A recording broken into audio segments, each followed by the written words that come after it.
Did you know that statistically speaking, part 1 of JoJo's Bizarre Adventure is exactly 33% more enjoyable after you've hit the subscribe button for the New World Review, which gives you the added benefit of having regular JoJo content uploaded straight into your YouTube feed. And yes, that first part was a blatant lie, but do it anyway, because clicking things is fun.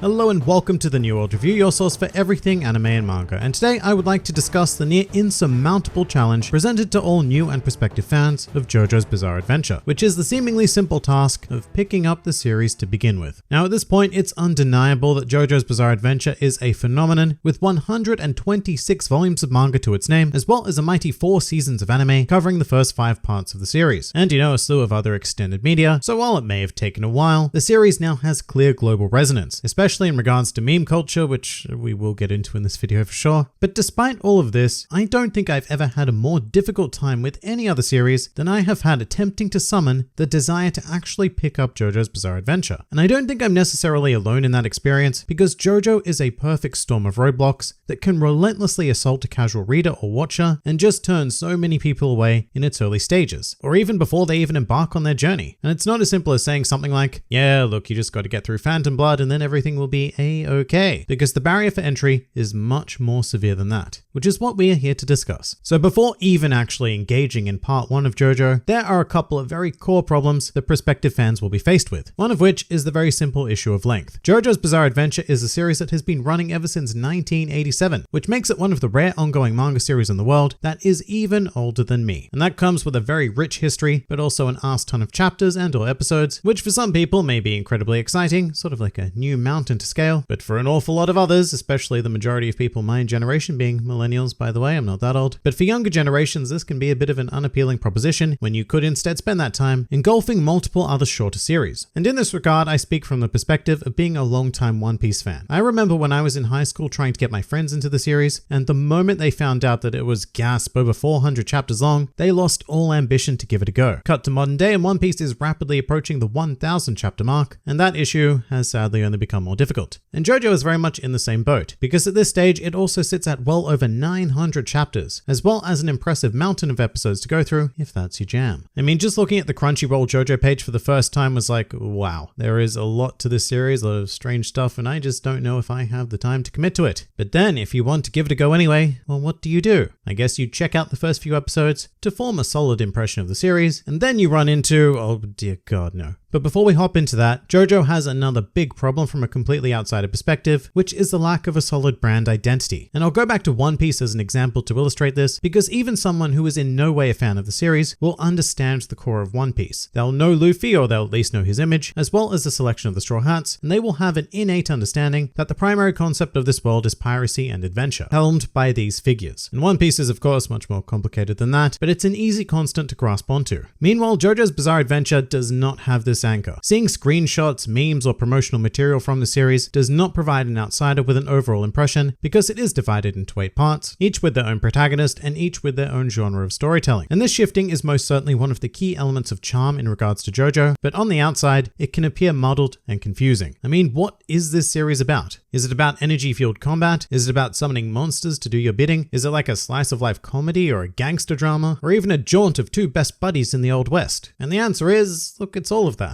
But furthermore, who the hell is JoJo? Is this JoJo? I see him a lot, but who are all of these guys who also seem to be called JoJo's? And look, why is one of them a sailor? All of these are potential roadblocks, which in some cases, yes, may spark interest to research the series out of sheer intellectual curiosity, but in a lot of other cases, it can lead to thinking. Ooh, and we don't like thinking because thinking takes effort. So I do think that JoJo suffers on the outside from not having a clear value proposition or a flagship figure to grasp onto like One Piece's Monkey D. Luffy. Although another good comparison might be Doctor Who actually, because that show has an incredibly rich pedigree as the longest running sci-fi program in human history, and it frequently changes its protagonist through the concept of regeneration. However, that individual always possesses the undeniable identity that is the Doctor, no matter who is playing them, and it also has the stability of genre, which is sci-fi, as well as many constants such as the TARDIS, Time Lords, etc., which despite making radical changes to the fabric of the show, allows it to retain a core identity. That is something that I feel is much more difficult and probably impossible to achieve with JoJo, and once again I do think that only serves as an advantage once you're into the the series and experiencing it, but it is admittedly one of the many reasons that kept me from delving into it for the better part of a decade, because I just didn't know what to expect from it, or why I should care. And one other thing I need to address before we start part 1, my god, there's a lot of this, but when we're discussing Outsiders, I do need to talk about the meme culture of the JoJo fanbase. After having gone through all 8 parts, I was kind of shocked at just how far JoJo's Bizarre Adventure has infiltrated the world of mainstream memes. I mean, apparently I was enjoying JoJo references before I even realized that they were JoJo references. But with that said, the meme culture of JoJo can sometimes, I'd say often, go a bit overboard. And really, there are only so many conodierdas, reroreros, and rodorolas that one can see before being given quite an obnoxious and off-putting impression of not only the fanbase, but the series itself as a result. And this is a tough one because I'm sure that these widespread memes have done just as much good as they have harm by propelling JoJo further into the world. But at the same time, before I properly delved into the series, I already felt like I was kind of over it because I had been overly saturated with memes. It's like that intriguing psychological phenomena that occurs when all of your friends highly recommend a show for you to watch, and then you have this moment of, oh my god, I am so sick of hearing about how I have to watch this random show that I actively want to avoid it. That is how I felt after seeing my fair share of JoJo memes, and I would definitely call them another barrier to entry. In any case, let's leave these early and numerous roadblocks aside and begin to discuss those that actually emerged during the series itself, which we start out very strongly, and by which I mean quite poorly, with part 1 being Phantom Blood. So after seeing all sorts of fantastical out of context images and scenes from the lifespan of the series, this is what the initial viewer is met with, which is, in essence, kind of a stock standard mediocre horror action piece from the 1980s. There's no Jotaro, who is probably the most recognizable protagonist as an outsider, nor are there any stands. It's just a couple of dudes fighting vampires in a painfully plain series of battles that eventually culminates in my favorite part of Phantom Blood, which is when it ends and I never have to watch it again. This is our first foray into JoJo, and not only does it not live up to anything we've seen out of context, it doesn't even live up to its own name of being a bizarre adventure. In reality, it is such a standard story, just featuring bulkier than average men, none of which present characters of any depth, as well as largely meaningless antagonists who serve only to provide the technically necessary action of an action horror piece. Phantom Blood is the thing that stopped me from properly delving into JoJo for so long. I tried to get into the series 3 times, 2 of which were with the anime and 1 with the manga, and on all 3 occasions, I stopped during Phantom Blood because I felt like my time was just being wasted. And the sad thing is, it's not that long either. 9 anime episodes and 5 manga volumes. But 9 episodes is such a weird number, because generally I'll give something,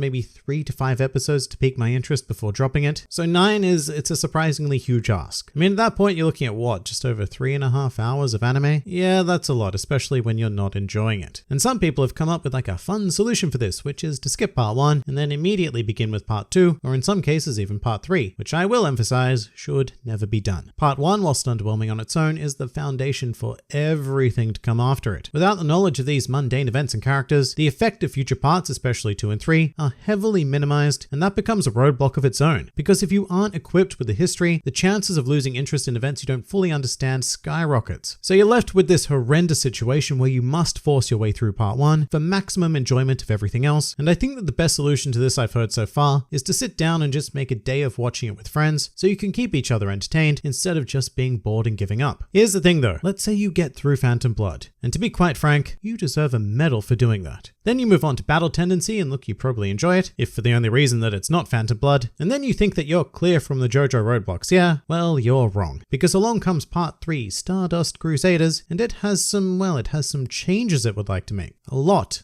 of changes. Firstly, remember Hamon? No, you don't. It's all about stands now. And not only that, remember story? Nope. No story this time around. It's just a Monster of the Week series, which won't truly progress any kind of story until the final few episodes. And finally, do you remember character development? Well, not anymore, because aside from the admittedly mighty Polnareff, none of our main characters are going to learn anything or change in any way as a result of this 48 episode run. 48 episodes. And to be quite frank, this may be the most massive roadblock in all of JoJo, primarily because it requires you as a reader or a watcher to completely change your thinking and expectations of the series, because parts 1 and 2 had trained you into viewing JoJo as an ongoing story, with actual progress to be made, and now you've had to switch gears and look at it as more of an isolated anthology of stories, each exploring a particular power, which are admittedly very interesting, but it's not the value proposition that we had been sold up until now. Luckily for part 3 though, it does contain some of the most likable characters within JoJo at large, and that was how I was able to get through it. The interactions between the group were pure gold. However, after 24 episodes, I was starting to get very frustrated that nothing was actually happening. And I've heard from many people people in my comment section that just stopped watching or reading during part 3 because it is such a sizable piece of story. Because you know, if it's 9 episodes of Phantom Blood, well, you can just blast through that. However, according to mathematics, 48 is a much larger number than 9, and thus will require, you know, a certain degree of patience to get through, even if you're committed to just letting go and enjoying the ride. Here's where the good news finally comes in though. After Stardust Crusaders, it's pretty smooth sailing through Diamond is Unbreakable and Golden Wind, in which Araki really starts to perfect his stand storytelling formula, and by this time you should also be accustomed to Araki's habit of changing up the series genre. So the slice of life format of part 4 and the Italian Mafia story of part 5 are taken in and adapted with significantly less narrative shock. Although I can't deny that each of those do present a potential roadblock as well, because if you're not interested in slice of life or a mafia drama, then that's going to heavily detract from your experience going forward. But the next potential big roadblock I see is part 6, being Stone Ocean, which I would say is a barrier for anime fans at this point, because to continue with JoJo, they need to delve into the manga. And part 6 is, well, it's interesting and likable enough, but it is certainly not peak JoJo in any way, shape or form. And unfortunately, a lot of fans just stop right here, due to not having the drive to finish Stone Ocean, which for many of them is their very first JoJo manga experience. And that's very unfortunate because it's just one stop away from the glorious Steel Ball run. But if you've already made it to that point, then this video probably no longer holds any relevance for you, because you're 7 parts deep now and you're well aware of what JoJo is, and I hope that you are now enjoying your time reading JoJolion. But the journey to get there, my god, the roadblocks are insane. I don't think this series ever lets up in terms of throwing something new your way, and something that could very potentially turn you off it. With that said, JoJo's Bizarre Adventure still has this undeniable charm that seems to see people through. I mean, it certainly worked for me, and it will probably work for you as well, so long as you hang in there and give it a chance.